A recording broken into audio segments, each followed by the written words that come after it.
Hey everybody, it is Trags Mike Petralia back with the latest installment of the Jungle Roar podcast, powered by our good friends at Prize Picks and the Game Time app. And of course, as always, let us not forget CLNS Media. My pleasure to bring back somebody I never forget, at least to think about. And whenever he is on my case about something I've done on the Bengals beat, he is the first to point it out. That would be James Rapien of BengalsTalk.com. He does a great job with that. And Enter the Jungle, that podcast you can see everywhere you download podcasts and videos. How you doing, James? I'm good, Traggy. How are you? Not bad at all. Getting ready to watch Super Bowl 59 in New Orleans, and I thought are you going? I am not going to Super Bowl 59. I am not. I am going to probably be with the lovely Deborah Ann. Actually, getting back, if you must know, from a concert watching Billy Joel night before. So, but I will be back in front of my television with Deborah Ann, and we might have others over watching the Super Bowl. So that's what my plans are. How about you? No idea. I take it one day at a time. I'm very much one day at a time. I couldn't say. I have no idea. I know I'm invited to multiple things. Right. I haven't even looked to see what, where, when, what time they start or anything like that. So I have no idea. You might even be invited to one more if you can make your busy schedule work, but I don't know yet. Don't know. Anyway, Super Bowl 59 is in New Orleans, and I'm going to start out with this question, and I want to get your honest reaction. They're both great teams, great franchises. The teams are meeting in the Super Bowl for the second time in 3 years. The Eagles have won one Super Bowl in the past 6 seasons, while the Kansas City Chiefs are going for their fourth Super Bowl championship. Yeah, that would be right, correct? Yes, their fourth Super Bowl championship in 6 seasons. If James Rapien were the magical wizard of the NFL and had the ability to choose for the Bengals a future, who would you model your NFL franchise after, the Kansas City Chiefs or the Philadelphia Eagles? It's funny you bring this up because there are a lot of Bengals fans that will say, oh, well, look at the Chiefs. The Chiefs do it right. Oh, the Chiefs. No, they're actually the worst roster. And they very well could win the Super Bowl. They could win the Super Bowl like they did last year when they had the worst roster of the two teams. The 49ers had a better roster. Spoiler alert, last year. They were the better overall team. The Lions, for example, have maybe the second best roster in football. The Philadelphia Eagles have the best roster in football. No question. And I agree with this. I remember prepping for week 8 and starting to look at the Eagles and do research. Yep. And there were people questioning the Eagles. And obviously they came into Paycor and kicked the crap out of the Bengals 37-17. But I started to prep and I was like doing a deep dive on the Eagles and just looking at their positions. And it's like, oh, well, they have the weapons box checked. Their quarterback, no, he's not Joe Burrow, but he's pretty darn good. It's not like they have Jared Goff at quarterback. Their defensive line is just layer upon layer upon layer, much like the Steelers. And, they addressed their secondary with my favorite corner in the draft, Quinyon Mitchell, who I thought was very much in play for the Bengals in the first round. Mm-hmm. Obviously, they got Amarius Mims. And then a guy in Cooper DeJean. Without a doubt, it's the Philadelphia Eagles for a few reasons. One, it's something Joe Burrow said a little over a month ago now, around a month ago. Pay your guys early. They pay them early, man. Devonta Smith early. A.J. Brown, we'll trade for you, pay you, and then we're going to pay you again to keep you happy. Jalen Hurts, get that deal done early. When you do that, it allows you to go get Saquon. It allows you to pay your offensive linemen or defensive front and guys that have been staples. So to me, the Chiefs, you can't really copy what they have. They have the best quarterback in football, an elite defense for sure, but the best defensive coordinator in football, the best head coach in football. It's really hard to compete there. But the Eagles have the best roster in football. And so of the two, I would certainly pick the Eagles for sure. Okay. And James, I'm going to support what you said because I happen to 100% agree because of one man, Howie Roseman. What Howie has been able to do, and to your point, he's been able to sign his star players. He's been able to draft and develop. And the Eagles have been able to do something that the Bengals have not been able to do. And I went over this last week on the Jungle Roar pod with Skinny, Richard Skinner of Local 12. And we looked at their defense in particular. Jalen Carter, a first-round pick in 2023. Yep. Nolan Smith Jr., a first-round pick in 2023.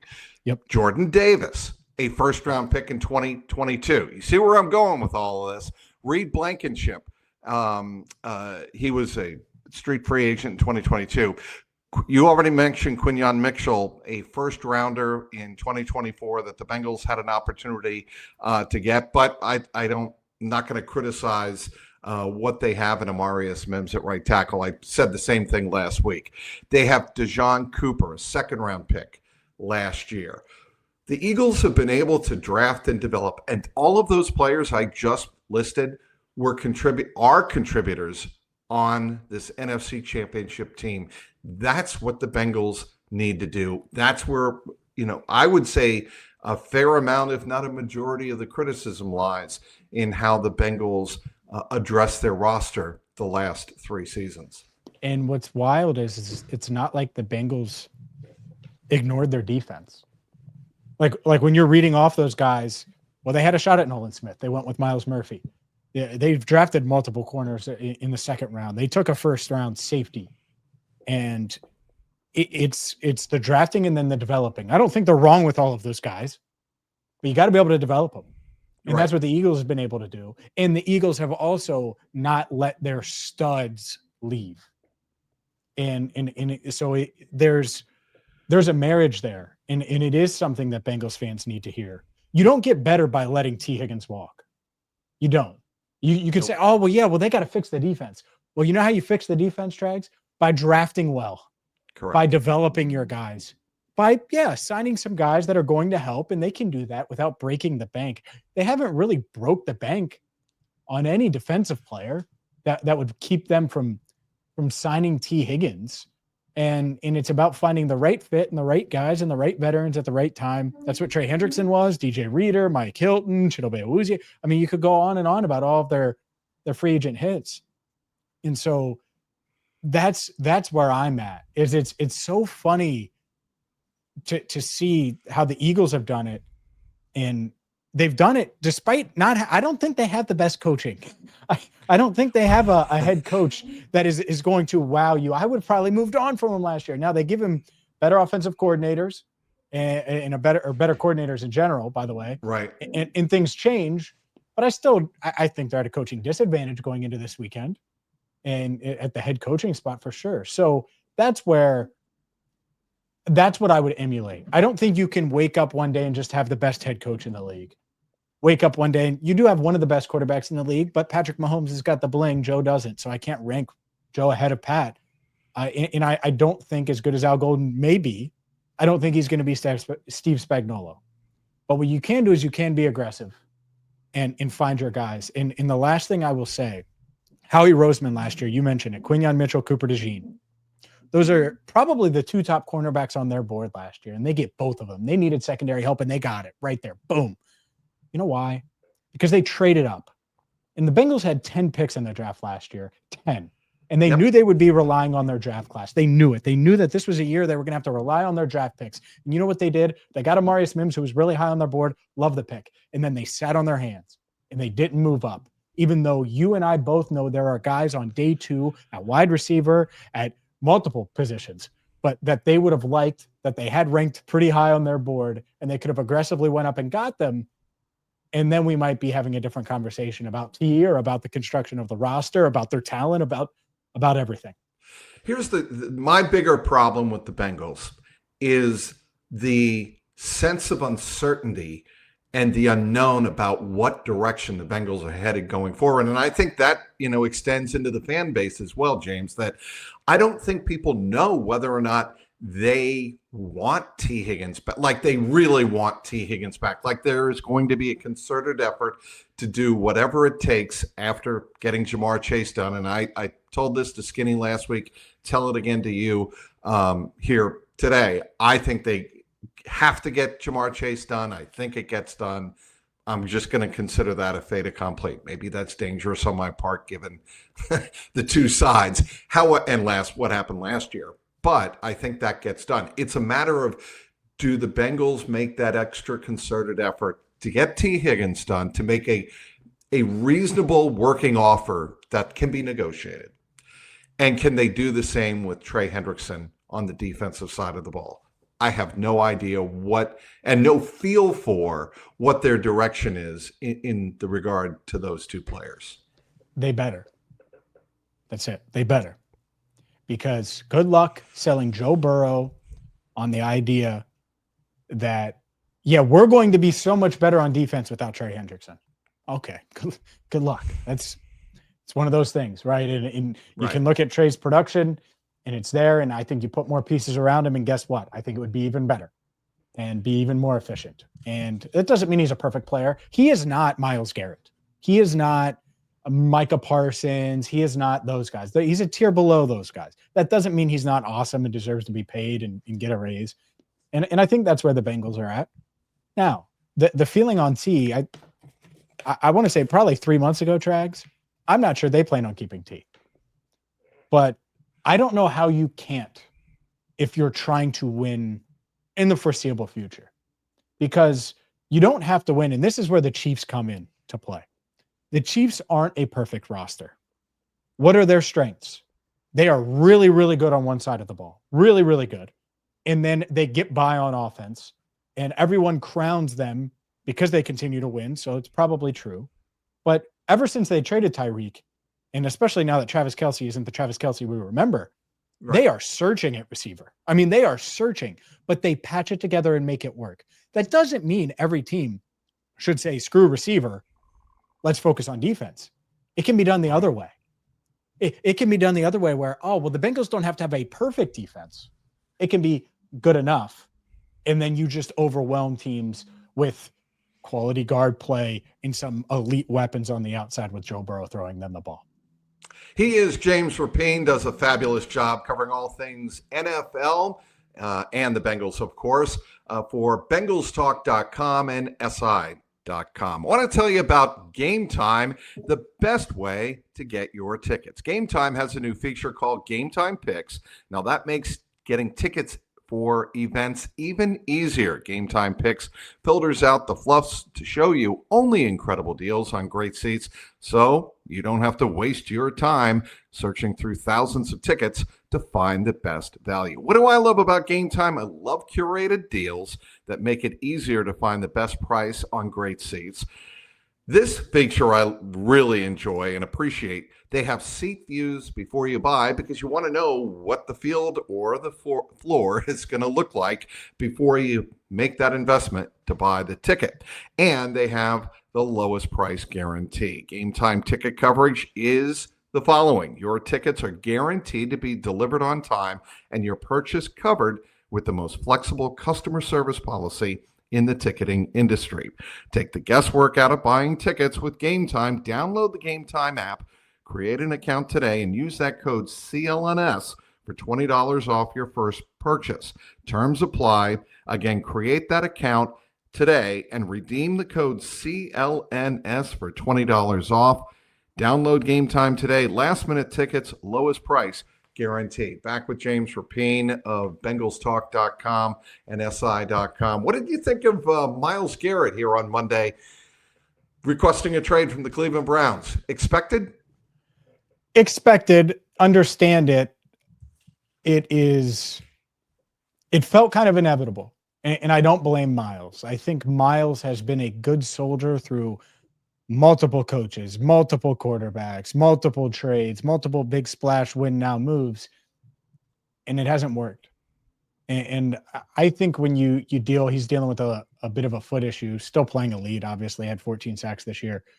But when you're playing at that level and you keep looking around and no one else it can get you to the level that you want, which is right now. I mean, think about how long the Bengals, it's been, it feels like forever since we've been at Paycor Stadium for a in-season, it's only been a month, but an in-season press conference. Myles Garrett has only felt the playoffs twice. Yep. And neither time did you feel like they were going to be legitimate Super Bowl contenders and get that far. And so that's why I don't blame him. I think the Bengals would be a huge winner if he gets the heck out of the division. They don't want to deal with Myles Garrett. He's been a thorn in their side for quite some time. He entered this year. They stunk this year, the Browns did. But he entered this year with an 8-2 record against the Bengals. He was the thorn in Joe Burrow's side for many, many matchups. So if you're the Bengals, the thing you want is him to get the heck away from the AFC North and hopefully the heck away from the AFC if you're anyone in that building. There's no chance he winds up with the Bengals. There would be no possibility, A, that the Bengals would want to part with what it would take to acquire him, and B, that the Browns would trade him in the division, right? I mean, let's just... Well, what would you give? What would you give? Let's say the Browns call you. This is Okay. a Luka Doncic call, right? Yep. And Andrew Berry calls and says, all right, well, we're willing to send you Myles Garrett. Give us your best offer. What would it be? A second and a third this year, and no, a second this year and a second and third next year to get that done. I would do that. Wow. Because what would you give? I would give, I'm thinking here, I would offer pick 17 and a conditional second that can become a first next year.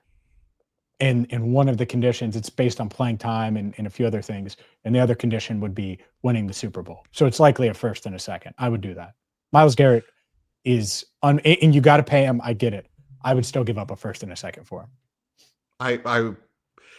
I hesitate, and I know what the Bengals are like, so maybe I'm thinking too much like they would be thinking. Oh, sure. They wouldn't even, they're not even having to talk. Just so right. You know. Yeah, no, I understand that. That's why I didn't even, when I saw the story, I'm like, well, there's kind of a need there if you're the Bengals, and can you imagine Trey Hendrickson on one side and Myles Garrett on the other?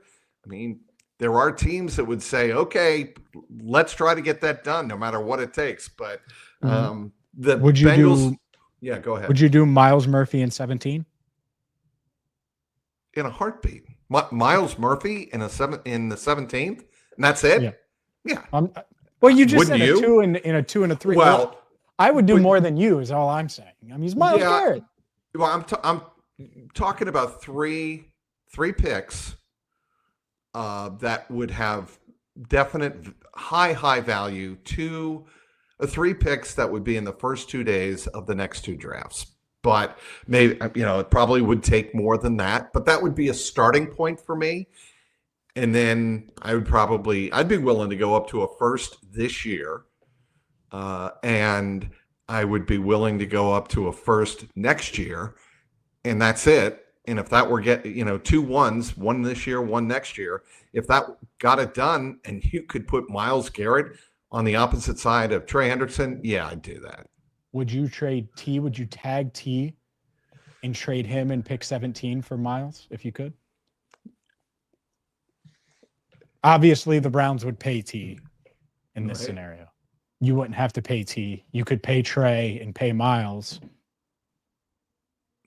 I'd say no, because you're taking away a key piece from Joe Burrow.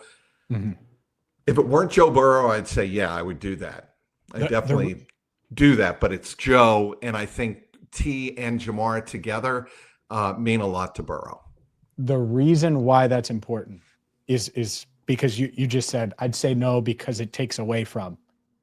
There are so many people that say don't pay T so you can use that money elsewhere. I just said, can you turn T into Myles Garrett, who is by far better than anything the Bengals could sign this offseason? I'm just giving, not for you, but for the example that everyone says. It's like, oh, well, yeah, Myles Garrett doesn't grow on trees. And even then you're hesitating. That's my point. T has value. That's all. He does. He absolutely does. And I just think T Higgins it's one of those pieces for Burrow that I think if you bring him back, here's the reason I don't trade T. Okay. He's going to be 26 next season, right? Or 27. Yeah, he's 26. He just turned 26, like 15 days ago. Happy birthday. Okay. T. There you go. Happy birthday, T. He is going to be 26. You're going to have a 25-year-old Jamar Chase. That doesn't grow on trees. You're talking about two elite level receivers in the young part of their prime of their career. That's why I wouldn't do it. Sure, I agree. You're talking to the guy who would have paid Jamar last year, paid T a couple years ago. You know, yes. I'm fully aware. But you know, in the world we live in, and the one the Bengals live in, I don't think that happens. I just don't. But I think it's fun to talk about, certainly, James, but I just realistically, I don't see a world where that gets done. And Myles Garrett to the Cardinals. That's a perfect one. The Arizona Cardinals. Enjoy. That'd be great. Well, I mean, he's closer to the playoffs out in Arizona, I think, James. I don't know if you feel that way, but he's much closer out there than he would be in Cleveland. No? Sure. I mean, there's a lot of teams, I think. And honestly, most of the league should be interested. Most of the league. AFC, NFC. Like, if you're the Bengals, you probably call. Like, I would call knowing that it's can't hurt to call. And if anything, this Dallas Mavericks, Los Angeles Lakers trade tells you that. It cannot hurt to call, Trags. It can never hurt. I'm going to get to that in just a moment and bring up something that Adam Schefter tweeted over the weekend after, you know where I'm going with this, after the Luka Doncic for Anthony Davis deal got done late Saturday night into Sunday morning. Well, I'm talking with James Rapien. He does a great job covering the NFL for BengalsTalk.com and SI.com. I want to tell you about Prize Picks. Prize Picks, the very best place to get real money sports action with over 10 million members and billions of dollars in awarded winnings. Prize Picks has made daily fantasy sports accessible to all. You just pick more or less on at least two players for a shot to win up to 1,000 times your cash. You heard that right, 1,000 times your cash. Run your game all season long on Prize Picks. Well, the big game is almost here, and it's now or never. Don't miss out on the last football game of the season with Prize Picks, the best place to win cash while watching the big game. Prize Picks is also giving away a free pick for the big game where one of the starting quarterbacks will only need to throw 1 yard to win. If you're correct on at least one more stat projection, you can win real cash. In terms of the big game this Sunday, Patrick Mahomes needs only one passing yard for you to win one square.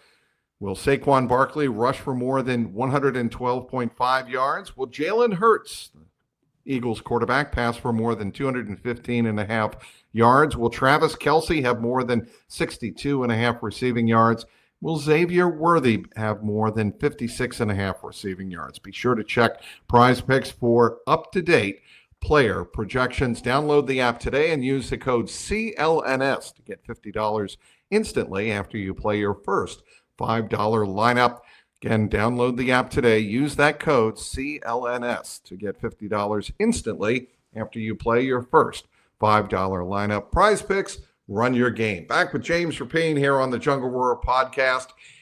All right, Adam Schefter, in the moments after the Luka Doncic, Anthony Davis mega trade was made in the NBA on Saturday night, tweeted that the comp for him, I can't believe he tweeted this, the comp for him would be Lamar Jackson plus something to the Bengals for Joe Burrow plus something. What was your reaction, James, when you read that?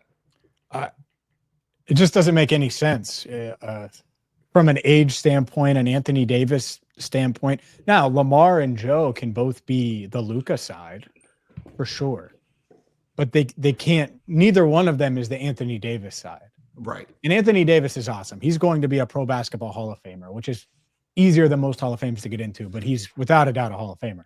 and NBA champion, all of those things. It's not like he's chopped liver, but Luka is a 25, soon to be 26-year-old in his prime. And those guys don't get traded. Just like a 26-year-old wide receiver, unless you're the Tennessee Titans, that is in his prime, that is 1,000 yards waiting to happen, like AJ Brown. Right. In T Higgins signs with his original team. It's very unprecedented. And so for that to happen, it isn't that. What it would be like is, because apparently the Mavs wanted to balk at this, and I've thrown out some bad comps too, not as bad as the Schefter one, but now that I've taken a little time, it would be like the Bengals trading Joe Burrow last offseason before 2023. So 2 off seasons ago now. So after they go to the AFC Championship game, back-to-back years, come up short in the Super Bowl. That's basically what Luka had done in 2 out of the last 3 years with the Dallas Mavericks coming up short in the finals. Trading Burrow because they didn't want to pay him that huge extension for a cost-controlled veteran that had won before, like Matt Stafford. And it's Matt Stafford's still really good. You would never trade Joe Burrow for Matt Stafford. And they did that in a first-round pick in the NBA that they threw in is like a 5th-round pick, 4th-round pick in the NFL. It's just a shot in the dark. So it's rough. It's a rough one for sure. Yeah, I just, when I saw it, I'm like, well, I don't want to get into the Lamar Jackson versus Joe Burrow, but I think they're very different players and what they bring to you. But your point is both of those players could be the Luka part of the deal. I do get that. Well, you were going to say something. Go ahead. Yeah, the league did kind of show its hand with Lamar's value a few years ago. Now, since then, he's been really good and he stayed healthy and all of those things. But there's never been a point in Joe's career where he just didn't have value, where teams just wouldn't be interested. I promise you that's not the case. And so I do think that that's there, but both guys are awesome. They are. And Anthony Davis is really, really good still, but he's just not, there's no comp. He's the odd man out. Like if Luka, Joe Burrow, and Lamar Jackson are in a room with Anthony Davis isn't at the level those other 3 guys are at their respective sports, at their respective years. What did you think of the Pro Bowl this year? Jamar Chase, by the way, for those who may not, and I know there are many, many of you out there who eschew the Pro Bowl on the Sunday before the Super Bowl to do other things because it's not really football. I hate saying that, but you might have missed what Jamar Chase did. He had, I believe, 9 catches, over 105 yards, and 3 touchdowns. He was the best Bengal. Joe Burrow was respectable. I think he was 6 of 11 in that game. I'll have to look up the box score, but I don't know. I just don't look up the box score. Don't do that. I had it on, but yeah, I mean it's flag football, and it's like half speed flag football. That's the other element here, because they don't want to risk, and I get that, of course. But like Joe Burrow at half speed flag football is different than Joe Burrow, right? I will say this: I do think Lamar Jackson would be insane in flag football. Like you're looking for a win in February. Well, flag football, Lamar is definitely winning in February. So, I mean, if you're flag now, correct me if I'm wrong, James, but flag football could be in 2028 an Olympic sport, correct? Yeah, and I don't know if the rules are Olympic style. That's what's tough is there's so many different like quarterbacks weren't able to run at all really in the Pro Bowl because of the rules. So I don't know there. I don't want to get too into the weeds with it. What I will say is Jamar Chase certainly in play for 2028 and getting a gold. I think Joe Burrow would certainly be open to that as well. And when you're playing for a gold, I do think it's different. In just watching these guys, it would be different in the strategy there. So if there's tryouts, I'm sure there would be some kind of flag football camp. That'd be a fun one. I would try out too, by the way. Just so you know. What are you most interested in watching in Super Bowl 59? What do you think will be one of or 2 or 3 of the most interesting storylines in the game itself? Oh man. Can can this Eagles team with the better roster, but not as good of coaching? And by the way, I'm not trying to rip Vic Fangio, who's an awesome defensive coordinator, right? Sure. I'm not trying to rip future Saints head coach that has been awesome for them on the offensive side. At the same time, like, it just feels like the Chiefs have been flawed all year, and they've just found a way, and that's really hard to overcome. It just is. Everyone's talking about the officials and all those things. It's really hard to beat the Chiefs because you might outplay them, but you have to outplay them and then beat them on the 2 to 3 to 4 snaps that really decide the game. And if you mess up on one of those 2 through 4 snaps, they win. So it's just really tough. The infrastructure is rock solid, and so that's what I'm looking for. I think the Eagles certainly can do it. I think there are a lot of teams that can do it. If the Chiefs win, they will be the best team, but they have plenty of flaws, plenty of things you can exploit. And so are the Eagles the team that can slay the dragon and prevent the three-peat from happening? I think that's it. I mean, you can go into all the minutia, but that's the big thing, the high-level thing that I'll be paying attention to. Okay, the high-level thing I'm paying attention to, because he's my favorite defensive coordinator in football, is Steve Spagnuolo. I think it's going to come down to him finding a way consistently to control, manage Saquon Barkley.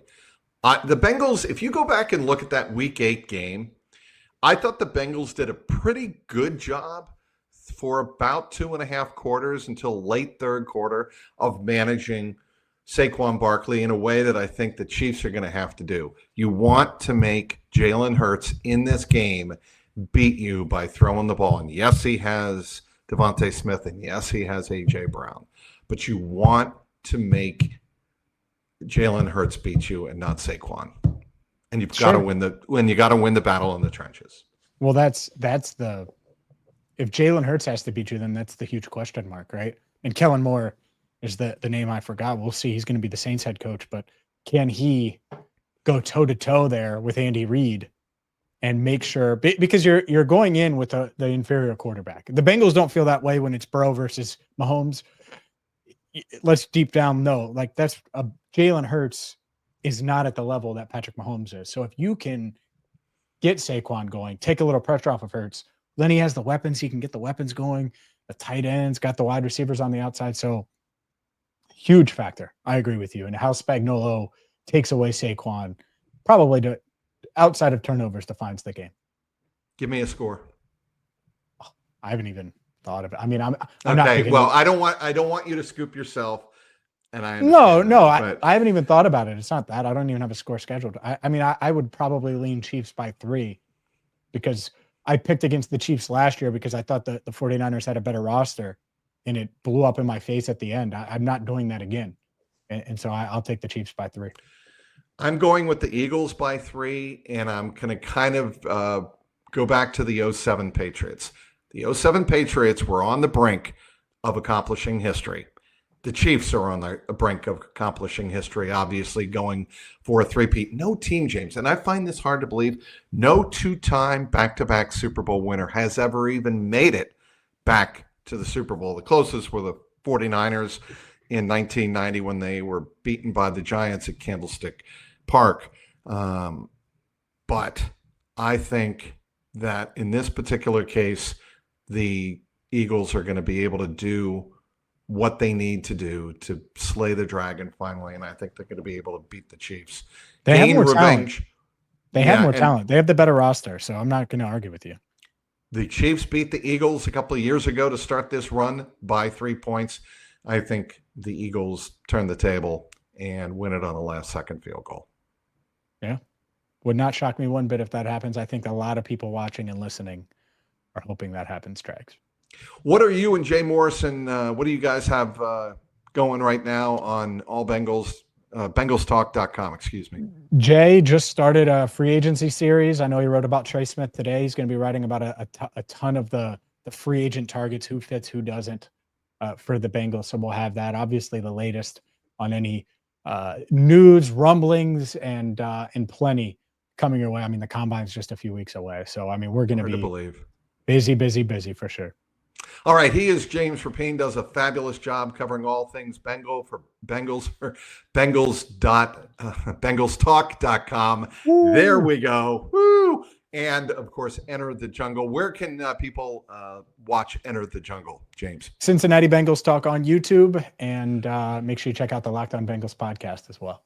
All right, he's James Rapien. My name is Mike Petralia. Trags, thanks for downloading this episode of the Jungle Roar podcast, powered by our good friends at Prize Picks and the Game Time app and the CLNS Media. And you know the tagline, James. Keep that jungle roaring.